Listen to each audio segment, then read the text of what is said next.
This tip is about balancing quality and quantity when it comes to prospecting. Now, depending on what your role is, if you sell to the SMB market, right, and it's a kind of a small average contract value and the volume is there, then it's got to be mostly quantity. But if you're selling to the enterprise, to the executive level, it should mostly be quality. But there's always a balance here. So how do we figure out what that balance is? What this comes down to is making sure you understand the nuances of your ideal customer profile and all the pieces that make up what great clients look like, what average clients look like, and what poor clients look like. And I do that in a tier 1, tier 2, tier 3 approach. So I think through all the different characteristics, not just the basic demographic information like industry size, number of employees, and that type of thing. That's all obvious things. But what are the things that really make a great client? For instance, what technologies are they using internally? Who's the competition in there?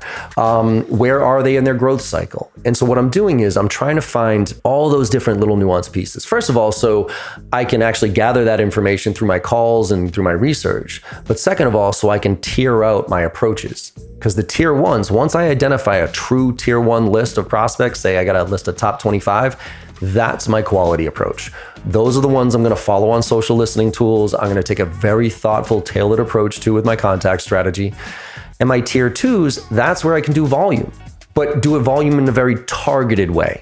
So for instance, I'm not just going to send out 1 million emails to a bunch of, basic demographic profile. By gathering all the information, I can run a report that says, I want to see every VP of sales in the SaaS industry that uses Salesforce and is under 50 million in revenue. Those criteria, that might be only a group of 30 or 40 accounts in my territory, but I can come up with messaging that speaks to them because my value proposition to a VP of sales in the SaaS industry that uses Salesforce under 50 million is different than it is to a VP of sales in the manufacturing industry that uses Microsoft Dynamics that's over 100 million. Slightly, but different enough that I can target my message. And so now I can come up with messaging that speaks to this group and send out 50 emails at a time, make 50 phone calls at a time because they are targeted. But that's how I can do volume. And if you really break this down, it comes down to personalization and relevance.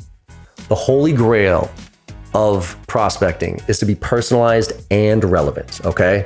But that takes time. If you force me to choose between personalization or relevance, I'm actually doing relevance all day long. Because just because I went to University of Maryland does not buy you any points these days. But yet I still get a whole bunch of emails saying, hey, John, I see you went to U Maryland, go Terps. And then it hard cuts to some value proposition that has nothing to do with what I'd be interested in. I'd much rather have you say, hey, John, as a CEO of a sales training organization, how have you made the switch from on-site to remote delivery and retained your revenue streams?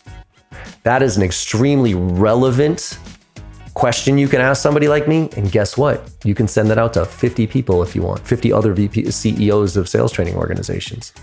So that's how you balance quality and quantity. Segment your lists, really segment your lists.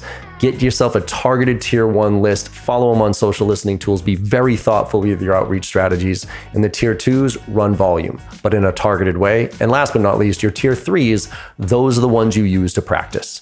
All right. Anytime I'm trying something new, I run a list of my tier 3s, throw up all over myself. Who cares? As long as I'm not saying anything offensive, I can kind of do whatever I want with them. All right.